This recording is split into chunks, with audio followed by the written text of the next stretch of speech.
truth. No chaser. Welcome to Truth No Chaser. I'm Ashley. And I'm Jay. And I'm Frank. And this is a shot of truth stirred with bold opinions, reversing the miseducation of the black community as it relates to health, politics, and cultural identity. Yes, sir. And speaking of politics, we just had our first presidential debate with President Joe Biden and former President Donald Trump. There's a lot going on in that debate. I'm going to be honest with you. It was a lot. It's always, right. Let's say that. It's always a lot going on when it comes to one of those individuals. But the two of them together, man, oh man. So let's who wants to kick it off? Because I know what I got to say. Let's make sure we hit some major points that we want to hit. So absolutely. The first things we want to hit is the obvious, right? How Biden showed in this debate. Physical appearance, so we'll talk about that. We're going to talk about the content of the debate, right? A lot of people's issues with Trump's lies. There should be. It's no surprise. We talk about what this means for us as a country moving forward, how we elect, what does it look like? And then we'll kind of speed into everything else kind of that we'll talk about kind of comes across those things. Mm-hmm. So let's dive right into the obvious, right? Whether you're for or against, Democrat, Republican, for Biden, this, that, and the third, against Biden. One thing is for certain, the content of the debate, we'll talk about that in a second, matters. Right. It should be the paramount thing that matters. But the reason why, how Biden shows age-wise and things like that, and we'll dig into a little bit deeper than that, is because the presidential seat, it's as much as a figurehead role as it is an actual political role. And the appearance of leadership is profound. It's very important, so that does matter. It's not something that we can write off to say, well, he had, good content or whatever. Let's just look past that. Wait a minute. Right. How'd y'all feel about that? So do you want to go? Go ahead. Briefly. Mm-hmm. For me, it was sad watching. It's like that, you're a grandfather who shouldn't be driving anymore, but you like, how I tell him, give me the keys, Pap. You can't drive anymore. This is the president of the United States. And he looks like he is hanging by a thread. God forbid anything happens. But like he's hanging on by a very, very small and thin thread. And it was just like, wake up. So at this present moment, honestly, I had this conversation with Jay off camera, is that is one of the things that concerns me. It actually has been for a couple of years, you know what I'm saying? So just understand, we're going to go, it's another 4 years. Gets reelected. You understand what I'm saying? 85 years old. So there are very able-bodied senior citizens out there that's just his age that will be able, but he just doesn't. I don't know. He just and that's just appearance. Right. Now, like Jay was saying, that aside, when we're talking about the content and substance, so I did kind of like there were a few little funny moments. You know what I'm saying? The way he held his own. I didn't really like my son is not a sucker. I didn't really like that. That was kind of funny, but I understood what he meant. Where he was frustrated over. Well, he turned up not just with his son, but in the attacks on the veterans altogether. Okay. Trump had a lot of unfair things. He spoke unfairly for a lot of veterans. Let's be clear. A lot of veterans, a lot of folks in the military are scared when Trump, because that means you have a higher likelihood of actually going to war without a true purpose. Yeah. You have people who have children in the armed forces. They have a higher likelihood of sending their children off to die with unnecessary purpose because of who your commander in chief is. Understand. And our allies have spoken, in other countries, leaders have spoken on the disaster it would be if Trump reassumes the presidency from an international policy standpoint. But that's more of the content thing. With the age thing, Biden had an excellent showing the day after the debate at that rally. And while that felt good and while that was good, nobody wants a president that has sometimes good showings, right? And the way that the Republicans could spin this is now, if you do vote for Biden, their spin could be, if you do vote for Biden, what you're essentially doing is voting for Kamala Harris, right? Who people can argue is less popular than she is. He is. And even if she's not less popular, this is still America. However you want to identify her, she identifies as some sort of minority, and she's a woman. there's a lot of minorities who are women who are still trained in the mind not to support her. Understand. Okay, so that's one thing. But however, she does have the ability to be strong and deliver star power and reverse that. People are calling for Biden because of that age issue to say maybe the Democratic Party gets someone on the ticket. Now he's already won the nomination by vote, so he would essentially have to step down himself. Yeah. But this is also a thing. This will take another spin, right? It's almost like when one of the Bushes was in president, or when Reagan was in president, and there are several other presidents before. Lyndon Johnson is another. He did great. Yeah. You didn't vote for. In those situations, it wasn't about the man; it was about the administration. Okay. And the principles of the administration, which was we get into a little bit more of the content thing there. So, but on that age thing, we kind of. What doesn't look like he's going to end up removing ourselves. So what the Democratic Party has to probably do is get behind the fact that there's some, are you for these policies or against these policies? Either way, we're going to push them under his name, Got you. I will give a huge shout out to the mediators because they were letting Trump skate by a lot of these questions. They kept having to redirect it. The original question was, you understand what I'm saying? Because Trump, like, all around the world. So let's get into the that. content. He lied about 90% of the time he was talking, and that's not an exaggeration. Fact check everything he said. About 90, he, like they said, to quote CNN, he broke the fact check machine. Yeah. He literally lied 90% of his speech. Okay, he took credit for things that Biden has done. He even took credit for the Veterans Act that was signed into law by Obama. Like that's like there's a picture of Obama signing it into law in like 2014, and Trump's like, I did that. It's like, what are you talking about? So like he and he speaks in these very superfluously, very everything is this. I did. Everyone hates you. None of the veterans like you. They all say you're the worst. They all say you're the worst president that's ever been in history. Bro, you had Nixon. We had right. You had Ulysses Grant.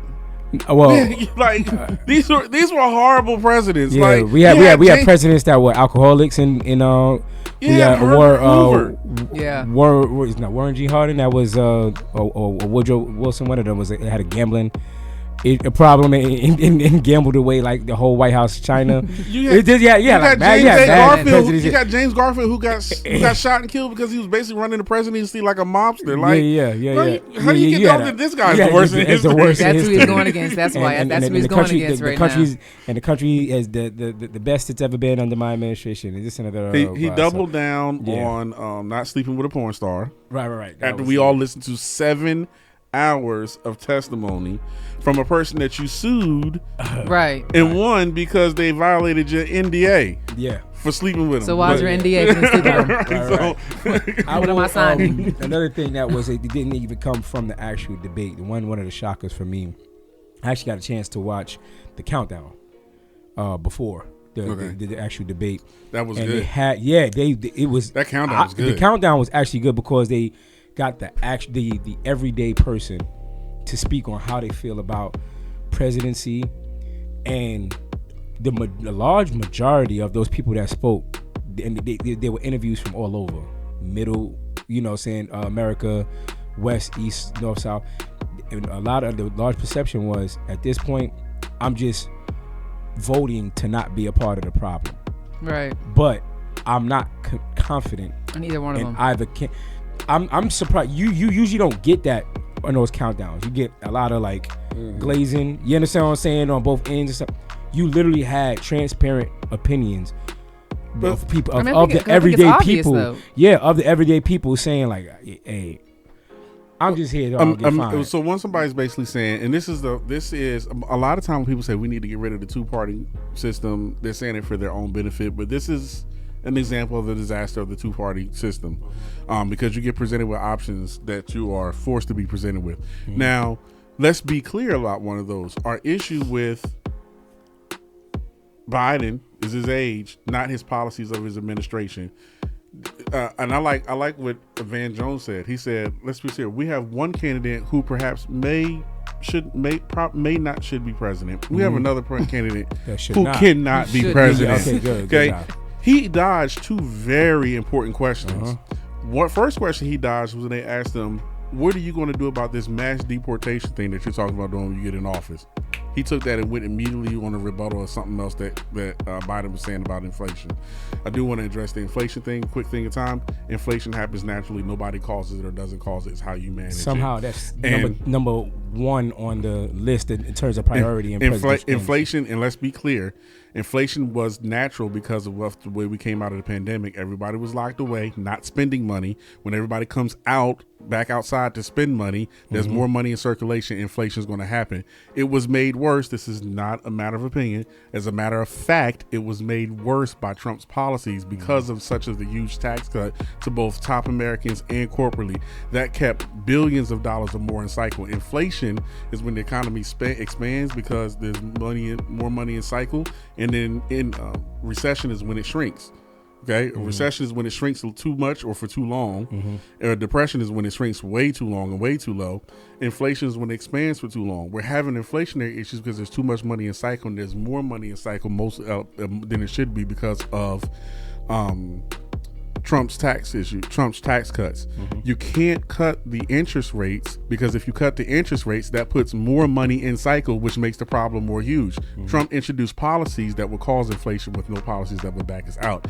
He passed that problem off to Biden. Biden is actually doing a very good job of managing it overall when you look at it through the proper lens. But if you're American at the cash register, all you see is what your prices at the cash register.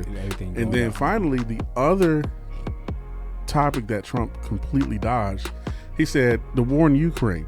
We have to remember the war in Ukraine started because Russia invaded Ukraine because of Ukraine's about to join NATO. When they join NATO, they become an ally of the United States and everybody the United States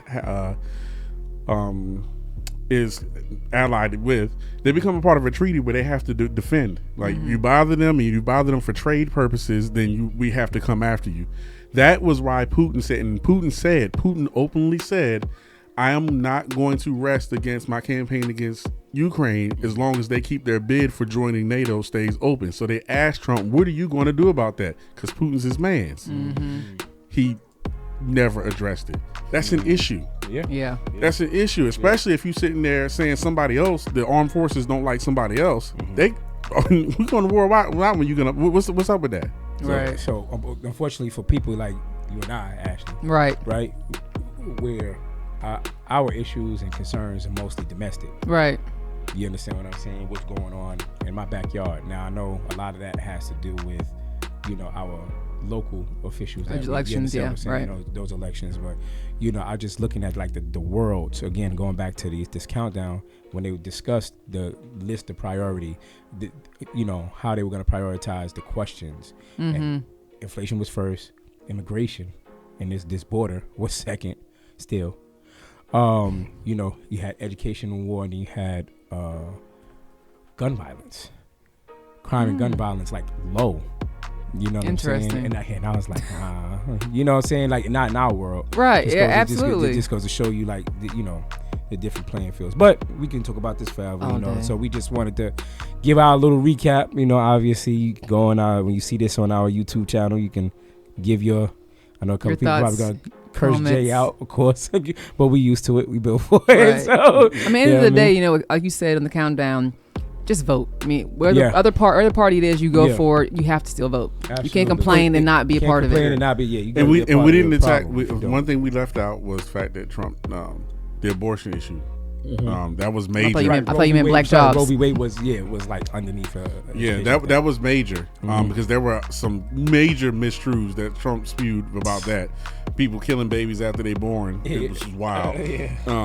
And then taking credit for Roe v. Wade being taken down and saying he said a lot of untruths that was there. I mean, but is anybody surprised though? I mean, you're not surprised that Joe Biden looks old and is old because he is old, and you're not surprised when Trump speaks because he's gonna lie. That's what he does. So we'll say this in closing. We'll say this to quote someone off CNN: "Do something different, America." Someone said we live in a social economy, meaning people vote off of the sound bites of social media and not the actual understanding of what's going on. That's why I'm very careful about what I share or what I post.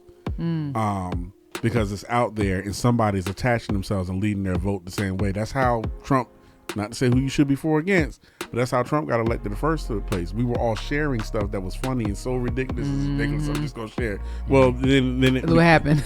Yeah. So, but go ahead and challenge yourself to dig for the actual information. We're going to come back with some information, some other ones. We'll talk more specifically about what's going on with the abortion laws, and we'll talk about what's going on with Israel, as that became up a light topic. It was probably bigger next time around. But yeah, we'll tackle those things. And when's the next debate? It's not till September. I thought so. Okay. Okay.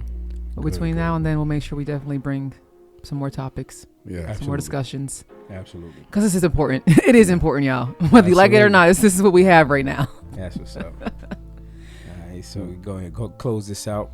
So if you're watching this on YouTube, thank you. This is the video version of our podcast as you found it on YouTube and on YouTube Music. If you want the audio version of this podcast, you can find it on YouTube Music, but you can also find it on whatever platforms you listen to any of your other podcasts, whether it be Apple Music, iTunes, Spotify, go on from there. So thank you for joining us. And if you want any more specific information from us, where can you find it, Frank? Find it on thetruthtnochaser.com. You can also find us on, did we say Instagram? Sorry, truth_no_chaser. Correct. That's All it. right, there you go. All right, y'all. Thanks for joining us. Take care. Go vote. Yes.